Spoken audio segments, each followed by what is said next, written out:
بسم اللہ الرحمن الرحیم بسم اللہ الرحمن الرحیم نحمده ونصلی علی رسوله الکریم اما بعد۔ صدقہ فطرانہ، جس مسلمان پر زکوٰۃ فرض ہے اس پر فطرانہ بھی فرض ہے، فطرانہ بھی واجب ہے، اور جس پر قربانی واجب ہے، یعنی جو قربانی کے نصاب کا مالک ہے اس پر بھی فطرانہ واجب ہے۔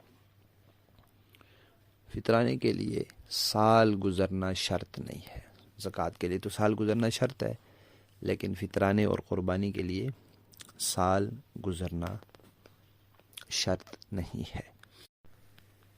اور جو زکوٰۃ کا مستحق ہے وہ فطرانے کا بھی مستحق ہے۔ جسے زکوٰۃ دی جا سکتی ہے اسے فطرانہ بھی دیا جا سکتا ہے۔ جہاں زکوٰۃ نہیں لگ سکتی وہاں فطرانہ بھی نہیں لگ سکتا۔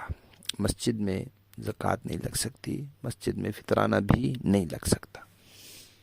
زکوٰۃ میں بھی کسی مستحق کو مالک بنانا ضروری ہے، فطرانے میں بھی مالک بنانا ضروری ہے۔ فطرانے کا تعلق روزوں کے ساتھ نہیں ہے۔ کسی نے روزے رکھے ہیں اس پر بھی واجب ہے، جس نے نہیں رکھے اس پر بھی۔ اس کا تعلق مال کے ساتھ ہے کہ جو صاحب نصاب ہے، مال والا ہے۔ زکوٰۃ میں مال دیکھا جاتا ہے کہ کتنا مال ہے اتنے حساب سے زکوٰۃ دینی ہے۔ قربانی میں صرف اپنی طرف سے قربانی دینی ہوتی ہے، جو صاحب نصاب ہے وہ اپنی طرف سے قربانی دیتا ہے۔ لیکن فطرانے میں مال تو نہیں دیکھا جاتا کہ مال کے حساب سے دینا ہے، اور صرف اپنی طرف سے بھی نہیں دینا ہوتا، بلکہ اپنی طرف سے بھی اور اپنی نابالغ اولاد کی طرف سے بھی دینا ہوتا ہے۔ ایک آدمی کے 5 بچے ہیں مثلا، ان میں سے 2 بالغ ہیں۔ وہ بالغ اگر خود صاحب نصاب ہیں تو وہ اپنا فطرانہ خود دیں، اور اگر وہ صاحب نصاب نہیں ہے تو ان کا فطرانہ ہے ہی نہیں۔ لیکن 3 بچے اس کے نابالغ ہیں، ان کا فطرانہ ان بچوں کے والد کے ذمے ہے، وہ اپنا بھی فطرانہ ادا کرے، ان 3 بچوں کا بھی ادا کرے، اور اپنے 2 بالغ بچوں کا ادا کرنا چاہے تو منع نہیں ہے، کر دے۔ البتہ کسی کا کوئی بچہ بالغ تو ہو لیکن وہ بیچارہ مجنون ہو، پاگل ہو، تو اس کی طرف سے بھی ادا کر دے۔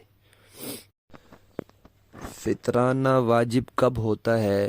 جب عید کے دن کی صبح ہوتی ہے، اس وقت اس کا ادا کرنا واجب ہے۔ اس وقت اس بندے کے جتنے بچے ہیں، اس سے پہلے کوئی بچہ فوت ہو گیا اس کی طرف سے نہیں ہے، اس کے بعد کوئی بچہ پیدا ہوا اس کی طرف سے بھی نہیں۔ عید کے دن جب صبح ہوئی اس وقت یہ آدمی اور اس کی جتنی نابالغ اولاد ہے ان کی طرف سے ادا کرنا واجب ہے۔ کوئی رمضان میں ادا کر دے تو ٹھیک ہے، ادا ہو جائے گا، کوئی منع نہیں ہے، دوبارہ نہیں ادا کرنا پڑے گا۔ اور بہتر یہی ہے کہ عید کی نماز پڑھنے سے پہلے دے دے، رمضان میں دے دے یا عید کے دن صبح سویرے دے دے۔ اور اگر کوئی عید کے دن نہیں دیتا تو معاف نہیں ہو جاتا، بعد میں دینا پڑے گا۔